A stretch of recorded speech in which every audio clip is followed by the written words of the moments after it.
The announcement lasted less than a minute, but its impact tore through the royal household like a warning shot. Princess Anne stood before senior Crown Foundation representatives and declared that Queen Camilla would no longer attend, represent, host, or influence any of the organization's official events. Camilla had not been warned. Charles had not stopped it, and as the room fell into stunned silence, one truth became impossible to ignore. Anne had drawn a line inside the monarchy. Before we go deeper into what this really means for the royal family, make sure to subscribe so you don't miss a single update. Camilla did not move. Her hand hovered above the printed program, then slowly lowered as every face turned toward her. The Crown Foundation, a royal charitable network responsible for ceremonies, patron meetings, fundraising receptions, community programs, and public service events, had given her a place beside the monarch. Now that place was being removed in public, where silence wounded more deeply than any private argument. Anne held the room with a calm sharper than anger. She stated that the exclusion covered every future gala, regional visit, award ceremony, planning session, and donor gathering connected to the organization. This was not a scheduling change or a temporary pause. The princess said the foundation required undivided confidence, disciplined stewardship, and protection from private influence. And Camilla understood exactly who those words targeted.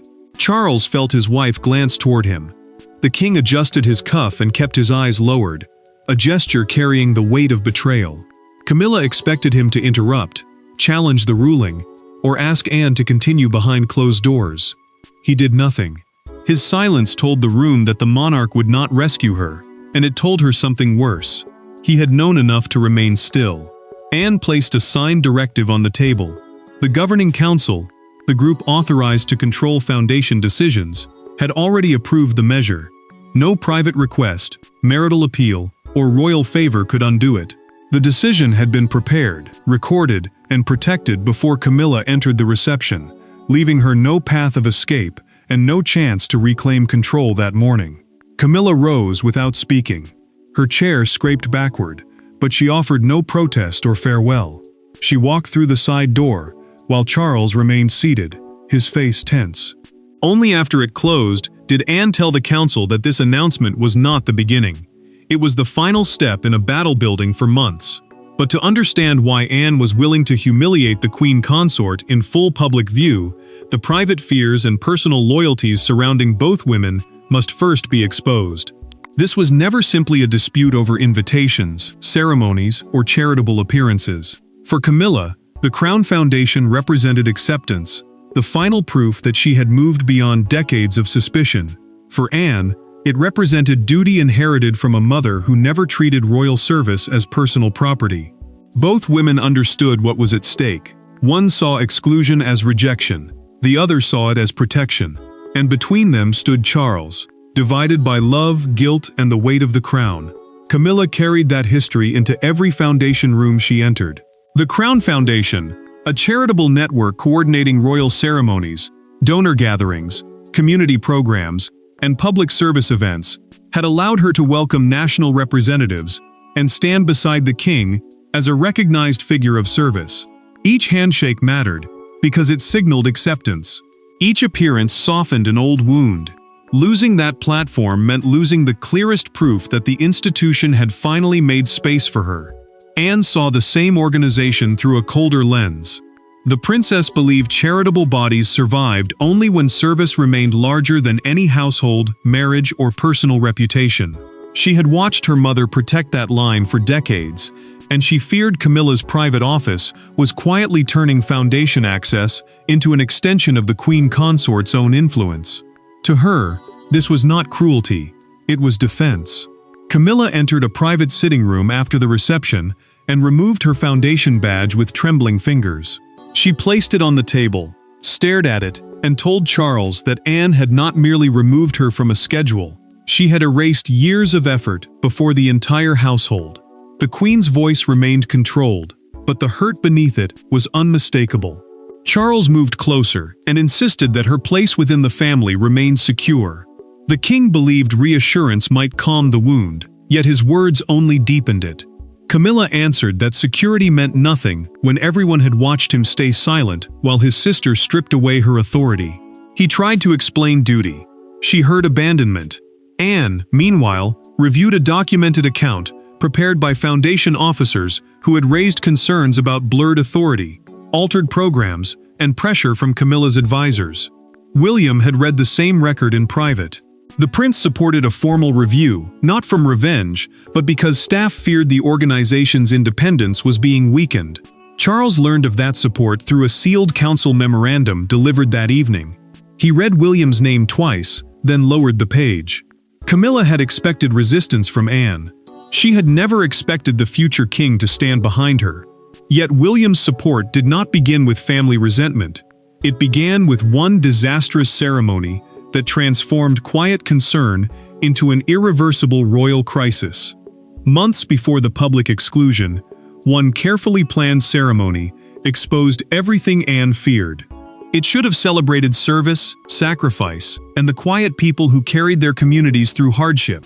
Instead, a last-minute order from Camilla's office changed the program, displaced a respected patron, and placed the Queen Consort at the center of an event she had not been scheduled to lead. To those watching, it appeared ceremonial. To Anne, it was the moment private ambition crossed into crown authority. The tension began at the Founders' Service reception at Marlborough House, a formal gathering created to honor long-serving volunteers and regional charity leaders. 3 months before the public announcement, the event carried special weight because it was meant to prove that decades of quiet service still mattered more than rank. Anne had been seated beside Lady Margaret Henshaw, an 80-year-old Foundation patron who had served the organization for more than 40 years.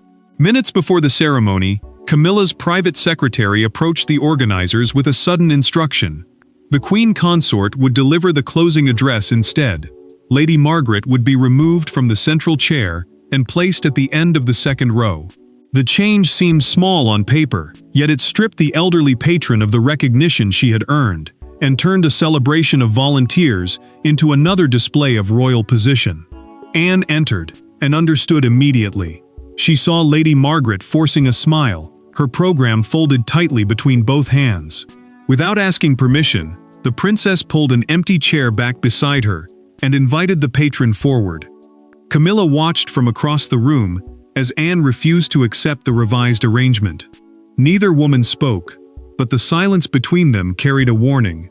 The ceremony continued, though the damage had already been done.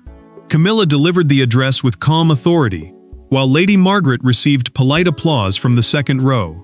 Anne applauded too, but her expression never softened. Success surrounded the Queen Consort, yet humiliation sat only a few feet away. Anne confronted Camilla afterward in a narrow reception room, with no aides or cameras present. She asked who had authorized the change. The Queen replied that her position should make formal permission unnecessary. Anne answered that no title granted ownership over service, then requested a confidential review, a private examination of every Foundation program altered by Camilla's household during the previous year. The review uncovered changed speeches, redirected invitations, and pressure placed on organizers. Anne realized one private confrontation would never be enough. When the two women finally meet again behind closed doors, neither arrives seeking compromise, and the conversation pushes Charles's family to the edge of open division. There were no photographers, no advisors, and no carefully prepared palace phrases when Anne and Camilla faced each other inside a private Windsor drawing room. Only Charles sat between them, already aware that neither woman intended to retreat. Camilla wanted the announcement withdrawn and her standing restored. Anne wanted an admission that boundaries had been crossed. What followed was not a polite royal disagreement. It was a reckoning between two women who believed they were defending the monarchy from each other. Charles had arranged the meeting 2 days after the public exclusion, hoping to stop the dispute from splitting the household and becoming a national scandal. A Windsor drawing room was simply a private reception space inside the royal residence. But that afternoon, it felt less like a place of comfort and more like a chamber of judgment. The king knew every sentence could damage his marriage, his sister, or both. Anne arrived carrying the Foundation review and the signed council directive, the formal order approved by the governing body controlling the charity's decisions. Camilla came alone, without aides or prepared notes, because she wanted no official standing between her anger and the princess. The queen sat down, fixed her gaze on Anne, and demanded to know why the decision had been announced in public. Anne slid the directive across the table. She answered that private warnings had been ignored, altered programs had continued, and staff had been pressured to accept changes they never approved. Camilla accused her of turning Queen Elizabeth's memory into a weapon. The princess lowered her voice and replied that their mother's standards belonged to no one. They survived only when someone was willing to defend them. Charles tried to interrupt, but Camilla turned on him. She asked whether he had known William supported the exclusion. The king said nothing. That silence revealed more than any confession could. He had known before the reception, and he had chosen not to warn his wife. Anne then disclosed, through the documented Foundation review in her hands, that 4 senior officers were ready to resign unless Camilla's household stopped interfering with speeches, seating plans, patron choices, and ceremonial roles. The threat was not private jealousy, it was institutional collapse. Camilla pushed back her chair and faced Charles. If he accepted Anne's authority over the Foundation, she said, then he must accept what that choice would do inside their marriage. The room fell silent, but the rupture had already become permanent. But Anne's power did not come merely from being the king's sister. Behind her stood a structure of legal authority, council support, and royal trust that Camilla could not simply command Charles to overturn. Camilla had entered the confrontation believing that Charles could restore what Anne had taken away. But the Crown Foundation was not controlled by affection, marriage, or private promises. Its authority rested with trustees, governing officers, protected charitable rules, and a royal charter that limited direct interference from the sovereign's household. Anne had not acted impulsively. She had built an unbreakable wall, and behind that wall stood people willing to risk their careers rather than allow royal influence to consume the institution. Charles returned to his desk with the charter open before him. A royal charter was the formal document defining how an organization could operate, who held power, and where even the monarch's influence had to stop. The king followed the clauses slowly, until one sentence ended his hope. No sovereign could reverse a council decision alone. Helping Camilla now could provoke resignations, legal scrutiny, and accusations that private loyalty had overruled public duty. Anne's authority reached further than Camilla had understood. As crown steward for Foundation standards, the princess could recommend restrictions whenever governance, donor confidence, or political neutrality faced danger. The role did not make her owner of the Foundation. It made her guardian of its boundaries, and the council had accepted her warning without hesitation.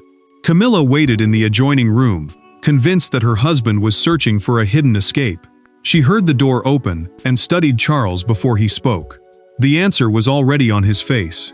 He sat beside her, but the silence between them felt wider than the palace itself. Charles admitted that the vote had been unanimous among every non-royal trustee. William had also recorded his support in the official council minutes, stating that the Foundation's independence had to be preserved.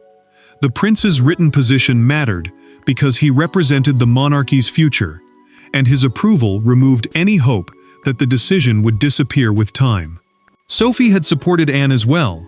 In a private recorded conversation with the princess, the trusted confidant described community representatives who felt pushed to reshape events around Camilla's preferred initiatives. She feared smaller charities were being heard only when their work matched the queen consort's priorities. Anne added that account to the review, strengthening a case already difficult to challenge. The palace began preparing a controlled statement meant to calm the crisis. Yet before a single sentence reached the public, Camilla's name vanished from schedules, invitations, donor receptions, and ceremonial plans across the country, with brutal speed and impossible public clarity. The exclusion was no longer a sentence spoken inside one palace reception. It was becoming a visible new reality, and Camilla was about to encounter its consequences, one event at a time. The first consequence arrived not through another confrontation, but through an envelope. Camilla opened the revised program for the Foundation's annual service gala and found Charles's name printed at the top, Anne's beneath it, and William's on the following page. Her own name was gone. So was the chair traditionally reserved beside the king. In that silent moment, the public exclusion became painfully real. Camilla had not lost a debate. She had lost her place in an institution she believed had accepted her. Camilla studied the pages again, hoping she had missed something. The annual service gala was the foundation's largest formal gathering, bringing donors, volunteers, and national partners together to recognize public service. More than 20 engagements had already been revised, including regional visits, youth initiatives, award ceremonies, and private receptions. Each removal mattered because every appearance once confirmed that she belonged at the center of royal charitable life. Anne ordered staff to avoid the language of punishment. The princess instructed organizers to say only that responsibilities had been reassigned under the governing council's approved program, meaning the official schedule authorized by those legally responsible for the foundation. Her restraint protected the institution from appearing vindictive, yet it also made the exclusion harder to challenge. There was no insult to protest, only a cold administrative fact. Camilla reached the seating plan and saw Sophie's name beside Charles. The trusted confidant had been placed in the chair once reserved for the Queen consort. She folded the page once, tore it through the center, then stared at the pieces with immediate regret. Anger had lasted 1 second. The humiliation remained. Charles found the torn program on the table. The king did not rebuke his wife or pretend not to understand. He admitted that attending beside her would undermine the council and weaken every boundary Anne had defended. Camilla asked whether duty would always become the word he used when he lacked the courage to stand beside her. He had no answer. The consequences spread beyond the palace. Invitations sent under Camilla's name were withdrawn and reissued, prompting guests to ask whether her wider royal role was also shrinking. Anne rejected a final compromise that would have allowed her to attend without speaking, insisting that even silent attendance would blur the line the council had drawn. At the gala, Anne found Charles standing alone before the doors opened. His first words to his sister carried no anger, only exhaustion. He looked older, quieter, and suddenly deeply uncertain. For the first time since the announcement, the crisis moves away from rules and authority and into a private exchange between a brother and sister carrying the same crown-shaped burden. Minutes before the annual gala began, Charles stood alone in a small antechamber, staring at the unopened doors beyond him. Anne entered without an advisor, a council member, or a document in her hand. For once, there was no institution between them. Charles did not ask her to reverse the decision. He asked whether humiliating Camilla had truly been necessary. Anne's answer was softer than he expected, and it forced the king to confront what his silence had cost both women. Charles waited until the corridor outside fell quiet before speaking again. An antechamber was a small private room used before entering a larger ceremonial space, but that evening it became the only place where brother and sister could speak without advisors, guests, William, or foundation officers shaping every word. The king accepted that Anne had acted within her authority. What he could not accept was how publicly Camilla had been made to suffer. Anne felt the accusation land, yet she did not retreat. The princess admitted that she had seen Camilla's face change during the announcement and had taken no pleasure in it. She explained that the decision became public because the interference had already affected public events, while every private warning had failed. Quiet correction had been offered. Quiet correction had been ignored. Charles lowered his voice and confessed the truth he had avoided saying aloud. He had not warned his wife because he feared her anger, her hurt, and the damage that confrontation might cause between them. Anne answered that his silence had caused greater harm. It had not protected Camilla. It had left the queen consort defenseless when honesty from her husband mattered most. Anne then offered one narrow path forward. Camilla could continue supporting independent charities beyond the Crown Foundation, provided her household respected the organization's authority and stopped presenting private initiatives as official Crown programs. The distinction mattered because independent charities could still benefit from her commitment without allowing personal influence to override shared rules. Charles accepted the boundary. The king promised he would not challenge the governing council, the body responsible for foundation decisions, and he would not seek a private reversal. More importantly, he decided that Camilla would hear the final answer from him, not from another letter, schedule, or palace official. Anne entered the gala beside William, while Charles returned to the palace. The future king understood from her silence that the decision had held. Camilla was waiting, still hoping for rescue, when her husband opened the door. Their private decision could contain the family conflict, but it could not contain the public reaction once the world saw Anne beside the king and Camilla's chair, conspicuously absent. By sunrise, one photograph had transformed a private royal rupture into a national symbol. Charles stood at the center of the foundation gala, Anne at his right and William at his left. Beside the king was a carefully arranged chair that remained visibly empty throughout the opening address. Newspapers did not need confidential briefings or anonymous whispers. The image told the story on its own. Camilla had been excluded, Anne had prevailed, and the monarchy had chosen institutional authority over marital loyalty. The palace moved quickly, but speed could not soften the damage. Officials released a restrained statement, confirming that foundation duties had been reorganized under an independent governing structure, meaning the body controlling the charity could act without direct pressure from the royal household. The wording protected Camilla from open criticism, yet it also confirmed that her removal was real. Broadcasters called it the clearest limit placed on the Queen consort since Charles became king. Camilla watched the gala coverage alone in a private room. The moment the empty chair appeared beside her husband, she pressed the remote and silenced the screen before his speech began. She remained seated, the device still in her hand, because that chair mattered. It showed that the institution could continue without her, and that Charles had entered the room knowing the world would notice. Anne saw the same image across the morning papers. The princess felt no triumph. She understood that protecting the foundation had wounded Camilla in a place deeper than authority.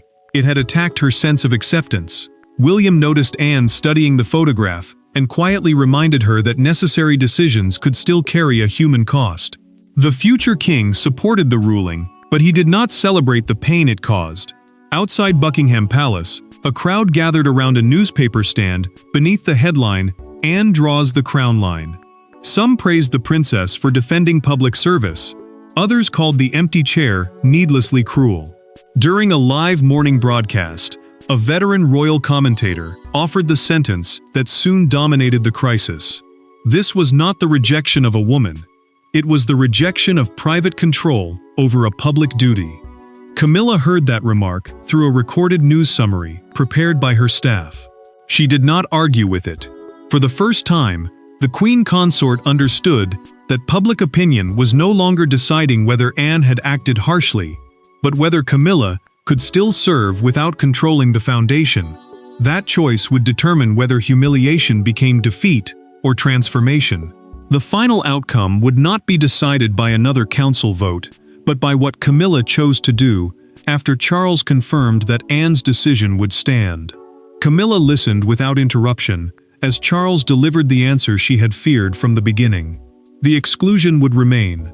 Anne would continue overseeing foundation standards. William would support the council, and no private appeal would reverse the decision. Yet this was not the destruction of Camilla's royal life. It was the end of one kind of influence, and the beginning of a harder choice. She could define herself through the authority she had lost, or through the service she was still free to give. Charles met his wife privately and refused to hide behind another schedule, letter, or palace statement. The king confirmed that he would not challenge Anne, remove the governing council, or use the crown to restore Camilla's foundation appearances. The council was the group legally responsible for the organization's decisions, and overruling it would turn a family dispute into a crisis of public trust. Camilla would keep her constitutional dignity, personal patronages, household charities, and public role beside him, but the foundation would remain beyond her control. Camilla asked the question that had haunted her since the announcement. Had Anne defeated her?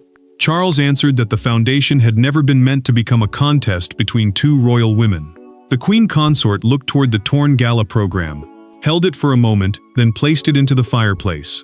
She refused to keep it as a symbol of resentment. The loss remained, but the battle ended there. Anne received a handwritten note the following morning. Camilla stated that her household would no longer interfere with foundation programs, invitations, or patron decisions. The message offered no apology and no warmth, yet the princess recognized what it meant. The boundary had been accepted.